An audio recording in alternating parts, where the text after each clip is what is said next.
శ్రీ శివాయ గురవే నమః. ప్రస్తుతం ఉన్నటువంటి స్త్రీమూర్తులందరికీ ఆదర్శంగా నిలిచినటువంటి పరమాచార్య స్వామి వారి భక్తురాల గురించి నేను మీకు ఈ వీడియోలో తెలియజేస్తాను. ఆవిడ తన భక్తితో పరమేశ్వర స్వరూపులైనటువంటి పరమాచార్య స్వామి వారి పరిపూర్ణ అనుగ్రహం పొంది తన ప్రతి కష్టంలోనూ స్వామివారు తనను కాపాడుతారని పరిపూర్ణ విశ్వాసం స్వామివారి పాదాలయందు ఉంచుకొని విపరీతమైనటువంటి తన కష్టాల నుండి అనూహ్యమైన రీతిలో ఎలా రక్షింపబడిందో ఈ వీడియోలో మనం తెలుసుకుందాం. వీడియో నచ్చినట్టయితే దయచేసి వీడియోను లైక్ చేసి ఇలాంటి మరెన్నో మహాస్వామి వారి లీలల కోసం మన ఛానల్ని సబ్స్క్రైబ్ చేయండి. పరమాచార్య స్వామి వారి భక్తురాలైన ఒక యువతి తరచుగా మహాస్వామి వారి దర్శనానికి వచ్చేది. ఆమె చాలా అణకువతో ఎంతో భక్తితో స్వామివారిని సేవించుకునేది. స్వామివారి దర్శనానికి వచ్చినప్పుడల్లా ఎప్పుడూ మౌనంగా ఉంటూ తన గురించి ఏమీ చెప్పుకోకుండానే స్వామివారిని సేవించుకుని వెళ్ళిపోయేది. స్వామివారి దర్శనానికి ఎన్నిసార్లు వచ్చినా ఏమీ కోరకుండానే వెళ్ళిపోయేది. తనకు పెళ్ళై మంచి జీవితంతో తన భర్త పిల్లలతో పాటు చెన్నైలో సంతోషంగా నివసిస్తూ ఉండేది. మహాస్వామివారు చెన్నైలో మకాం చేస్తూ ఒకరోజు టీ నగర్లో సంచరిస్తూ ఉండగా అక్కడే నివసిస్తున్న ఈమె ఇంటి నుండి బయటకు వచ్చి నేలపై పడి స్వామివారికి నమస్కారం చేసింది. లేచి నిలబడి పరమాచార్య స్వామివారు దయతో నాకు పాదుకలను అనుగ్రహించాలి అని వేడుకుంది. అది మిట్ట మధ్యాహ్నం వేళలో. తన కోరిక వినగానే పరమాచార్య స్వామివారు నా పాదుకలను ఇచ్చేస్తే నేనెలా నడవాలి అని అడిగారు. ఇదిగో స్వామి అని తనతో పాటు తెచ్చుకున్న మరొక జత పాదుకలను స్వామివారి పాదాల ముందు ఉంచింది. ఇప్పటి వరకు తన కోసం తనేమీ కోరుకోలేదని అపార కరుణాస్వరూపులైనటువంటి పరమాచార్య స్వామివారు తమ పాదుకలను విడిచి ఆమె ఇచ్చిన పాదుకలను వేసుకొని ముందుకు సాగిపోయారు. ఆమె స్వామివారు విడిచిన పాదుకలను తీసుకొని తన ఇంట్లోకి వెళ్ళిపోయింది. ఇదిలా ఉండగా కొద్ది కాలం తర్వాత తన కర్మవశాన తన జీవితం ఊహించని మలుపు తిరిగింది. ఆమె భర్త తిరుగుళ్ళకి అలవాటు పడి తాగుబోతుగా మారి చెడు సావాసాలకు అలవాటు పడ్డాడు. అయినప్పటికీ దాని గురించి ఆమె ఎప్పుడూ ఎవరితోనూ చెప్పలేదు. ఒకరోజు తన భర్త చాలా ఎక్కువగా తాగి వారం రోజుల పాటు తెలివి లేకుండా పడి ఉన్నాడు. వైద్యులు పరీక్షించినా కూడా ఎటువంటి ప్రయోజనమూ లేదు. ఈమె మహాస్వామివారి దర్శనానికి ఎప్పుడు వచ్చినా కూడా తన భర్త గురించి స్వామివారికి ఎన్నడూ చెప్పలేదు. దర్శనానికి వచ్చి నమస్కరించి స్వామివారిచ్చే ప్రసాదం స్వీకరించి ఇంటికి వెళ్ళిపోయేది. కానీ ఇప్పుడు తన భర్త అపస్మారక స్థితిలో ఉండడం చూసి ఏడుస్తూ మహాస్వామివారి దగ్గరికి వచ్చింది. ఆ సమయంలో పూజ చేస్తున్న స్వామివారితో ఎలా మాట్లాడాలో తెలియక పూజా మండపం దగ్గరున్న బాలుమామను పలకరించింది. ఎప్పుడూ మౌనంగా ఉండే ఆవిడ పలకరిస్తుందేంటా అని ఆశ్చర్యంతో పూజా మండపం దగ్గరున్న బాలుమామ కాస్త దూరంలో ఉన్న ఆవిడ వద్దకు వచ్చారు. చెప్పండమ్మా, ఏమైంది అని బాలుమామ అడిగారు. నేను మహాస్వామి వారితో మాట్లాడాలి, చాలా ముఖ్యమైన విషయం అని ఏడుస్తూ అడిగింది. స్వామివారు పూర్తిగా పూజలో లీనమైపోయినా కూడా అక్కడ జరిగే ప్రతి విషయము స్వామివారికి అవగతమే. స్వామివారు సర్వజ్ఞులు. అయితే ఆ కొద్దిసేపటికే పూజ పూర్తయింది. పూజ పూర్తవ్వగానే మహాస్వామివారు బాలుమామని పిలిచి ఆమె నిన్ను పిలిచి నీతో ఎందుకు మాట్లాడింది అని అడిగారు. బాలుమామ ఆమె మాటలను మహాస్వామివారికి చెప్పారు. స్వామివారితో చెప్పి ఆమెను స్వామివారి వద్దకు పిలిపించగానే వారం నుండి తన భర్త అపస్మారక స్థితిలో ఉన్నాడని స్వామివారితో తెలిపింది. స్వామి, ఇది నా దౌర్భాగ్యం, ఇందుకు నేను దైవాన్ని నిందించను అని ఏడుస్తూ చెప్పింది. అది విని మహాస్వామివారు ఈ విషయం నాకు ముందే ఎందుకు చెప్పలేదు అని అడిగారు. స్వామి, నా భర్త పూజ అనుష్ఠానం చేస్తే దాని గురించి చెప్పేదాన్ని, కాశీకి తీర్థయాత్ర వెళితే దాని గురించి చెప్పేదాన్ని. మహాస్వామివారు గొప్ప పీఠాధిపతులు, వారి సాన్నిధ్యంలో ఈ విషయాలను ఎలా చెప్పగలను? అంతేకాక నా భర్త గురించిన ఈ చేదు నిజాన్ని ఇలా చెప్పుకోగలను అని ఏడుస్తూ చెప్పింది. అది విన్న స్వామివారు అతను బాగా సంపాదిస్తాడా అని అడిగారు. అవును స్వామి, ఆయన గుత్తేదారు, ఆయన బాగానే సంపాదిస్తున్నాడు, మేము చాలా మంచి స్థితిలో ఉన్నాము అని తెలిపింది.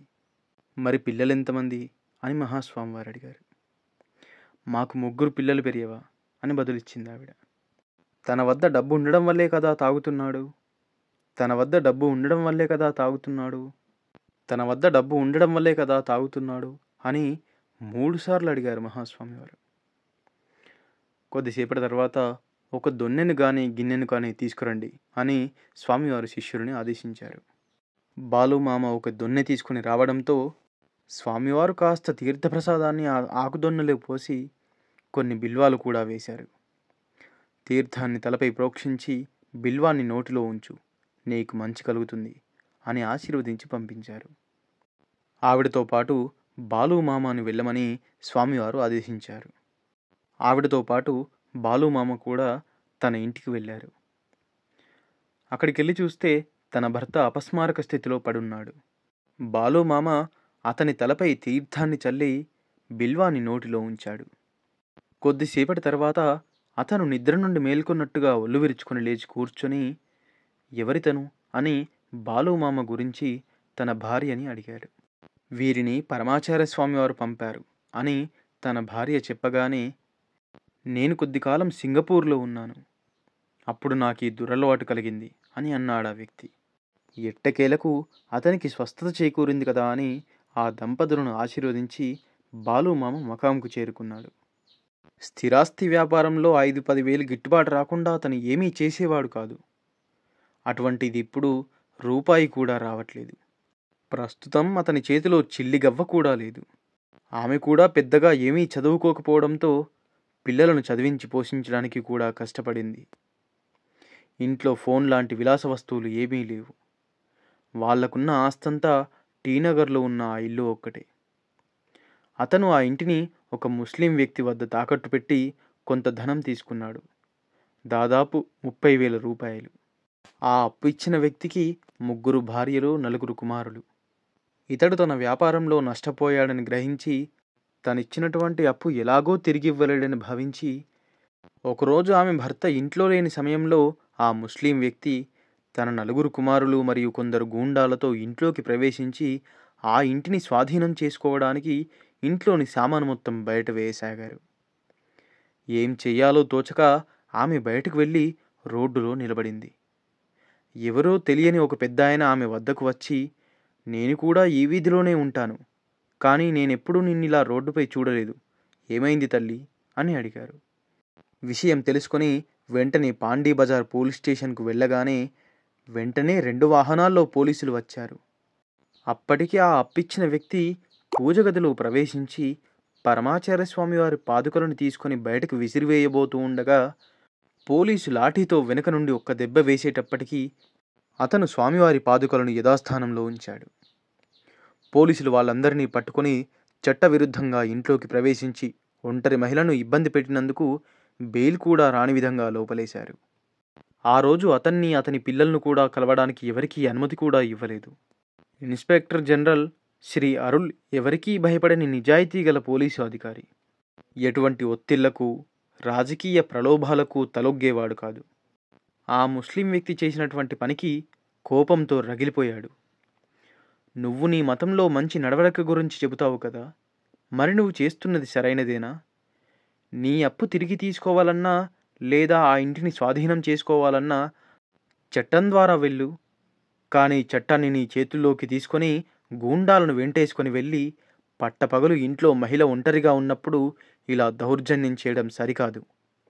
చట్ట ప్రకారం వెళ్ళి ఇంటిని స్వాధీనం చేసుకో. నువ్విలా ఇంట్లోకి చొరబడ్డానికి చట్ట ప్రకారంగా ఏదైనా అనుమతి ఉందా? మీ మతంలో ఎంతో గొప్పగా చెప్పుకునే దయ ఇక్కడుంది. ఆమె తనంతట తానుగా వచ్చి నిన్ను విడుదల చేయమని కోరితే తప్ప నిన్ను అసలే వదలను అని ఆ ముస్లిం వ్యక్తితో పోలీసు అధికారి తెలిపాడు. అతను బాగా డబ్బున్న వ్యక్తి. అతని భార్యలు ఐజీని వేడుకున్నారు. కానీ వాళ్ళందరినీ 4 రోజుల పాటు కేవలం జైల్లో ఇచ్చే గంజినీళ్లతో అక్కడే ఉంచారు. చివరకు ఆ ముస్లిం వ్యక్తి భార్యలు పరమాచార్య స్వామివారి భక్తురాలు దగ్గరికి వచ్చి పోలీసులతో మాట్లాడమని ప్రాధేయపడ్డారు. నువ్వు మాకు తల్లి వంటి దానివి. మా పిల్లలు 4 రోజులుగా ఏమీ తినలేదు. కొద్దిగా దయచూపు. మాకు డబ్బు కూడా ఇవ్వాల్సిన అవసరం లేదమ్మా. దయచేసి మా వాళ్ళందరినీ విడిపించమ్మా అని వేడుకున్నారు. నాకీ విషయాలేమీ తెలియవు. మీ వాళ్ళు ఏమీ తప్పుగా ప్రవర్తించలేదు. మేం మీకు అప్పున్నాం, ఇది నిజం. కానీ జరిగిన సంఘటనలు నాకు చాలా బాధను కలిగిస్తున్నాయి అని చెప్పి ఆ ముస్లిం వ్యక్తి భార్యలతో కలిసి వాళ్ళందరినీ విడిపించడానికి సహకరించింది. వీరి విషయం కోర్టు వరకు వెళ్ళేది. కానీ ఆమె భర్తకు ఎటువంటి రాబడి లేదు. దీనస్థితిలో ఉన్నటువంటి వీరి కుటుంబం కోసం ఆ పోలీస్ అధికారి వీరికి న్యాయం జరిగేలా చేశాడు. డబ్బు ఉండడం వల్లే కదా అతనిలా తయారయ్యాడు అని మహాస్వామివారు అడగడంలో ఉన్న ఆంతర్యం బహుశా ఇదేనేమో. కొంతకాలం తర్వాత పరమాచార్య స్వామివారు హగరిలో మకాం చేస్తూ ఉన్నప్పుడు బాలుమామకు ఒక ఫోన్ వచ్చింది. ఏదో పని మీద శ్రీకంఠన్ బయటకు వెళ్ళాడు. బాలుమామ వెళ్ళి ఫోన్ మాట్లాడి వచ్చేదాకా కాస్త స్వామివారిని కనిపెట్టుకుని ఉండమని వేదపురికి చెప్పాడు. బాలుమామ ఫోన్ మాట్లాడడానికి వెళ్ళాడని స్వామివారితో చెప్పవద్దని వేదపురికి చెప్పాడు. అదే సమయంలో మహాస్వామివారు బాలుని పిలువు, నాకు ఒక గ్లాస్ నీరు కావాలి అని వేదపురిని అడిగారు. స్వామివారు వేదపురి ఇస్తే తీసుకోరు. అందువల్ల వేదపురి బాలుమామని పిలవకపోవడంతో స్వామివారు మళ్ళీ ఆజ్ఞాపించారు. ఇక తప్పని పరిస్థితుల్లో ఫోన్ రావడంతో మాట్లాడడానికి బయటకు వెళ్ళాడు అని స్వామివారికి చెప్పేశాడు. కేవలం కొద్ది నిమిషాలే బాలుమామ బయటకు వెళ్ళినప్పటికీ బాలుమామ వచ్చిన వెంటనే నీకు ఫోన్ వచ్చిందా అని అడిగి బాలుమామ సమాధానం చెప్పేలోపే మరి ఆమె ఫోన్లో ఏం చెప్పింది అని అడిగారు స్వామివారు. ఫోన్ చేసింది ఆమెనే అని స్వామివారికి ఎలా తెలుసో అని మనం ఆశ్చర్యపోకూడదు. స్వామివారు సర్వజ్ఞులు, సర్వాంతర్యామి. అయితే బాలుమామ ఫోన్లో మాట్లాడిన విషయాన్ని స్వామివారితో తెలిపారు. టీనగర్లో ఉన్న వాళ్ళ ఇల్లు వేలానికి రాబోతోంది. వారు డబ్బు కట్టకపోవడంతో మరునాడే ఆ ఇంటిని వేలం వేస్తున్నారని స్వామివారికి తెలియజేయాలనుకుంది ఆవిడ. అందుకే ఫోన్ చేసింది అని చెప్పాడు. అది విని మహాస్వామివారు, మనమేమి చేయగలం? నా వద్ద డబ్బు లేదు, నీ వద్ద డబ్బు లేదు. ఇక్కడ ఎవరిని అడగను? ఎవరిని అడగలేము కదా. నేను సన్యాసిని, డబ్బు అడగరాదు. న్యాయవాది నాగరాజ అయ్యర్ను పిలువు అని స్వామివారు ఆదేశించారు. నాగరాజ అయ్యర్ మద్రాసు నుండి స్వామివారి దర్శనానికి వచ్చారు. పిలవగానే స్వామివారి సన్నిధికి వచ్చారు. బాలు నీతో ఒక విషయం చెబుతాడు అని అన్నారు స్వామివారు. స్వామివారు ఆదేశించినట్టే బాలుమామ పూర్తి విషయాన్ని నాగరాజ అయ్యర్ గారికి చెప్పాడు. అది విని ఆ న్యాయవాది, అది అసంభవం, అదెలా చేయగలం? 5,000 10,000 ఇచ్చి మరికొంత సమయం కావాలని అడగవచ్చు, అంతేకాని స్టే ఆర్డర్ కుదరని పని అని బదులిచ్చాడతను. ఛీ, వెళ్ళిపో వెళ్ళిపో వెళ్ళిపో అని మహాస్వామివారు మళ్ళీ 3 మార్లు అన్నారు. నాకు జ్ఞానం ఇవ్వడానికి వచ్చావా? సహాయం కోసం అడిగితే కేవలం జరిగిన సంఘటన గురించి మాట్లాడతావా? ఎటువంటి లాయర్ నువ్వు అని స్వామివారు అతనితో కొంచెం ఆగ్రహంతో మాట్లాడారు. ఎందుకు స్వామివారు నాతో కోపంగా ఉన్నారు? నేనేమీ సహాయం చెయ్యలేనని ఆ నాగరాజ అయ్యర్ వెళ్ళిపోయారు. అలా ఆ రోజు గడిచిపోయింది. మరుసటి రోజు శనివారం. మళ్ళీ బాలుమామకు ఫోన్ రావడంతో నిన్నటిలాగే స్వామివారిని కనిపెట్టుకుని ఉండమని వేదపురికి చెప్పి ఫోన్లో మాట్లాడుతున్నటువంటి విషయాన్ని స్వామివారికి చెప్పి వారిని ఇబ్బంది పెట్టవద్దని కూడా చెప్పాడు. ఆ సమయంలో స్వామివారు విశ్రాంతి తీసుకుంటూ ఉన్నారు. లేవగానే యథాప్రకారంగా బాలుని పిలవమని చెప్పారు. బాలుకు ఫోన్ వచ్చింది. మీకు చెప్పవద్దని కూడా చెప్పాడు, కానీ నేనే చెప్పేశాను అని వేదపురి మహాస్వామివారితో తెలిపాడు. మహాస్వామివారు వేదపురి ఇలా మాట్లాడుతూ ఉండగానే బాలుమామ వచ్చాడు. ఆమె ఫోన్లో పటిక బెల్లం, పళ్ళు, ఎండుద్రాక్ష ఎక్కువగా తీసుకొని మహాస్వామివారికి సమర్పించి నా తరపున నమస్కారాలు కూడా తెలియజేసి ఇల్లు వేలానికి సిద్ధంగా ఉంది, మరియు మీ భక్తురాలు తినడానికి కూడా అవకాశం లేక రోడ్డున పడింది అని చెప్పమని చెప్పింది అని బాలుమామ అతను ఫోన్లో మాట్లాడిన విషయాన్ని స్వామివారికి విన్నవించాడు. స్వామివారికి ఆ విషయం చెప్పగానే, ఏమిటది? ఆమె నన్ను అంతగా తూలనాడిందా? ఏమని చెప్పింది అని అడిగారు. ఆమె వ్యంగ్యంగానే చెప్పింది, కాబట్టి నేను అదంతా ఏమీ చెప్పకుండా తన బాధను వెళ్ళబోసుకున్న విషయం మాత్రమే మీకు విన్నవించాను స్వామి అని తెలిపాడు బాలుమామ. ఒక్క నిమిషం, ఈరోజు ఏ వారం? శనివారం కదూ. ఈరోజు వేలం జరిగితే అది చెల్లుబాటు కాదు. దానికి ఒక విధానం ఉంది. రిజిస్ట్రేషన్ డిపార్ట్మెంటు ఎదుట ఇరువైపు వారు 4 సాక్షులతో హాజరయ్యి వారి పరస్పర అంగీకారం తెలపాలి. కార్యాలయానికి ఈరోజు సెలవు. రేపు ఆదివారం, అంటే సోమవారం దాకా ఏమీ చేయలేం. సోమవారం నాడు మొదటి కేసుగా ఉదయం 7 కేసు రిజిస్టర్ చేయాలి. ఇంటిని విడిపించడానికి 75,000 రూపాయలు ధరావతి చెల్లించాలి. ఆ ఇల్లు కోట్ల రూపాయలు విలువ చేస్తుంది. వేలంలో పెట్టిన మొత్తం కంటే ఎక్కువే. అది మరొక ముఖ్య విషయం. రామానుజానికి ఫోన్ చేసి అన్నీ చూడమను అని స్వామివారు ఆదేశించారు. రామానుజం అయ్యంగారికి బాలుమామ ఫోన్ చేసి మొత్తం విషయమంతా చెప్పాడు. ఏంటి బాలు, నేను వృత్తిరీత్యా న్యాయవాదిని. రోజు కోర్టుకు వెళ్తూ ఉంటాను. కానీ నాకు కూడా ఈ విషయాలేవీ తెలియవు. అసలు ఈ సమస్యను ఎలా పరిష్కరించాలో అర్థం కాక నేను కూడా ఆలోచిస్తున్నాను. పరమాచార్య స్వామివారు ఏ న్యాయవాద కళాశాలలో చదివారు? బిఎల్ పట్టా ఎక్కడ పుచ్చుకున్నారు? అసలు ఇంత క్లిష్టమైన విషయాన్ని ఎంత తేలికగా పరిష్కరించారు అని ఫోన్లోనే దాదాపు ఏడ్చేశారు.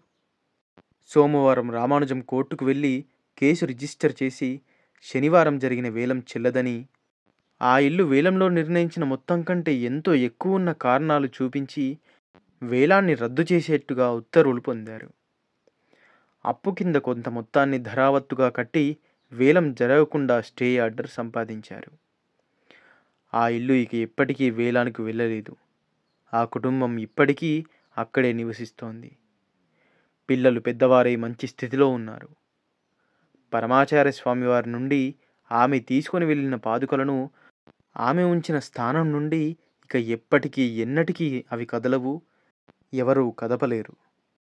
ఆవిడకి స్వచ్ఛమైనటువంటి భక్తి ఉన్న కారణం చేతనే తట్టుకోలేనంత బాధలో ఆమె వ్యంగ్యంగా మాట్లాడినా కూడా భగవత్ స్వరూపులైనటువంటి పరమాచార్య స్వామివారు దాన్ని ఎంతో ప్రేమతో స్వీకరించారు.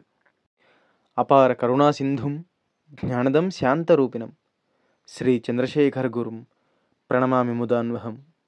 సర్వం శ్రీ గురుదివ చరణారవిందార్పణమస్తు. స్వస్తి.